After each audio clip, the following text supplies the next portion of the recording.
समुद्र मंथन से अमृत निकला और अमृत को पीने के लिए देवता और असुर लड़ पड़े। तब भगवान नारायण ने एक सुंदर नारी मोहिनी का रूप धारण किया। कहा कि मैं आप लोगों को पिला दूं। असुरों ने कहा पिला दीजिए। देवताओं ने समझ लिया कि ये तो भगवान नारायण है, कोई मोहिनी है नहीं। देवता भी मान गए। असुरों को जब अमृत पिला रहे थे तो उन्होंने अमृत का कलश बदल दिया, वही रंग वही स्वाद।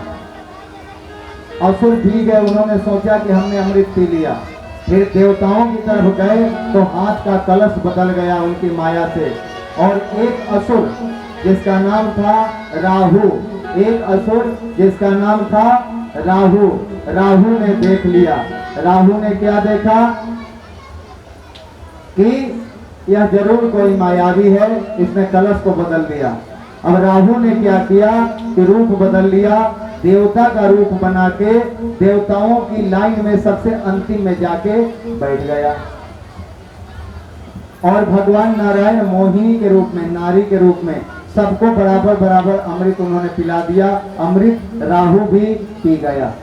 पंक्ति के अंत में चंद्रदेव और सूर्यदेव बैठे थे। जैसे ही राहु ने अमृत पिया, चंद्रदेव ने कहा सूर्यदेव से कि हे सूर्यदेव, आप तो पंक्ति के अंत में बैठे थे, तो ये आपके बगल में कौन सा देवता कब आ गया? अचानक सूर्यदेव को लगा कि जरूर कोई नकली देवता है। सूर्यदेव ने हाथ जोड़कर कहा भगवान नारायण को, हे प्रभु, यह कोई मायावी है। भगवान नारायण असली रूप में आ गए। उन्होंने उंगली खड़ी की, चक्र आ गया और चक्र चला दिया उसी देवता पर। वह अपने असली रूप में आ गया, राहु रूप में, असुर रूप में भागने लगा। लेकिन भगवान नारायण के चक्र ने राहु के गर्दन को काट दिया। क्योंकि वह अमृत पी लिया था इसलिए वह नहीं मरा। वह अमृत पी लिया था इसलिए राहु नहीं मरा। दो राक्षस, दो असुर वह बन गया। देह का नाम पड़ गया राहु और गर्दन का नाम पड़ गया केतु। एक ही असुर दो असुरों में बदल गया, राहु और केतु।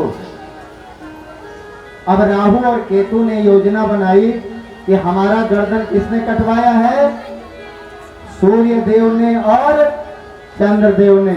इसलिए हम क्या करें? सूर्य देव और चंद्रदेव को मार डालें। पहले राहु केतु सूर्य देव के पास गए और सूर्य को उठाकर धरती पर पटक दिया। ये कथा आप नहीं जानते होंगे। समुद्र मंथन की कथा जानते हैं, लेकिन ये कथा आप नहीं जानते। ये आगे की कथा है कि सूर्य देव को उठाकर राहु ने सूर्य देव को धरती पर पटक दिया। बड़े ही तेज गति से सूर्य देव धरती की ओर आ रहे थे और उनकी गर्मी के ताप से धरती में ताप बढ़ गया, धरती जलने लगी। सारे लोग परेशान हो गए। देवी देवताओं को बुलाया गया। भगवान शिव से, भगवान नारायण से, भगवान इंद्रदेव से कहा गया सूर्य देव को रोकिए, लेकिन सब के सब हिम्मत हार गए। सबको बचाने वाले भगवान श्री हरि नारायण भी हिम्मत हार गए। तो अत्रि मुनि चंद्रदेव के वंश में ही जन्मा हुआ एक ऋषि, एक ब्राह्मण खड़ा हुआ। उसका नाम था प्रभाकर। उस ऋषि का नाम, उस ब्राह्मण का नाम क्या था? चंद्रवंशी ब्राह्मण, अत्रिवंशी ब्राह्मण। उनका नाम था प्रभाकर। क्या नाम था? प्रभाकर ने कहा हम रोकेंगे सूर्य देव को धरती को जलाने से। प्रभाकर इतने बड़े तपस्वी थे, इतने बड़े ऋषि थे कि उन्होंने अपने दाहिने हाथ को यूं किया और अपनी योग शक्ति का प्रयोग किया। उनके हाथ से तेज प्रकाश, जो सूर्य के प्रकाश से भी तेज था, वो निकलना शुरू हुआ और सूर्य को वापस आसमान की ओर धकेल दिया। ये कथा ध्यान से सुनिएगा। सूर्य को वापस आसमान की ओर उन्होंने धकेल दिया और सूर्य को उनकी सही कक्षा में स्थापित कर दिया। उसके बाद उन्होंने कहा सूर्य देव और चंद्रदेव, अब कोई भी असुर, कोई भी राक्षस आपको नहीं पटक पाएगा। मैं अत्रिवंशी, चंद्रवंशी प्रभाकर आप दोनों को वरदान देता हूं कि अब आपको कोई भी दुख नहीं दे पाएगा।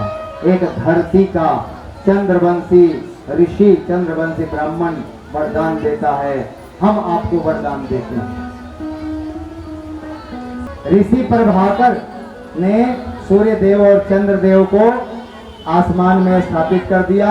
तब सारे देवी देवता आ गए। भगवान नारायण, भगवान शिव, भगवान ब्रह्मदेव, तीनों देवताओं ने कहा प्रभाकर वरदान मांगो। प्रभाकर ने कहा अगर हमको आप वरदान देना चाहते हैं तो मेरे पूर्वज, मेरे पर पितामह, मेरे परदादा अत्रि मुनि को इस संसार का सबसे श्रेष्ठ ऋषि होने का वरदान दीजिए। मुझे अपने लिए कुछ नहीं चाहिए, मुझे अपने पूर्वज के लिए चाहिए। ध्यान दीजिए, एक बालक क्या कहता है कि हमारे दादाजी को दे दीजिए। क्या दे दीजिए? हमारे दादा सबसे श्रेष्ठ ऋषि कहे जाएं। हमारे दादाजी के गोत्र में जन्मने वाले जितने लोग हैं उनके गोत्र को संसार का सबसे श्रेष्ठ गोत्र माना जाए। अत्रि गोत्र को संसार का सबसे श्रेष्ठ गोत्र माना जाए। और देवी देवताओं ने वरदान दे दिया अत्रि गोत्र संसार का सबसे श्रेष्ठ गोत्र माना जाएगा। ये कथा इस हरिवंश पुराण में लिखी हुई है। संसार का सबसे श्रेष्ठ गोत्र कौन है? अत्रि गोत्र। यादवों का गोत्र क्या है? अत्रि गोत्र, एकमात्र गोत्र। ये जान लीजिएगा आप। ये सब कथा के नियम है। हम जात पात हमारा करना काम नहीं है, ये कथा के अंग है, ये बताना हमारा धर्म है।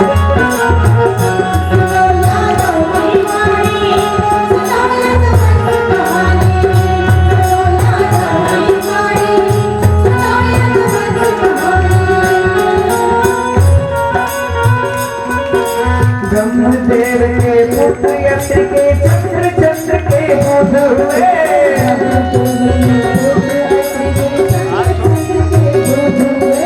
उनके दूत पुरुषवा उनके आयु आयु के नहुत हुए।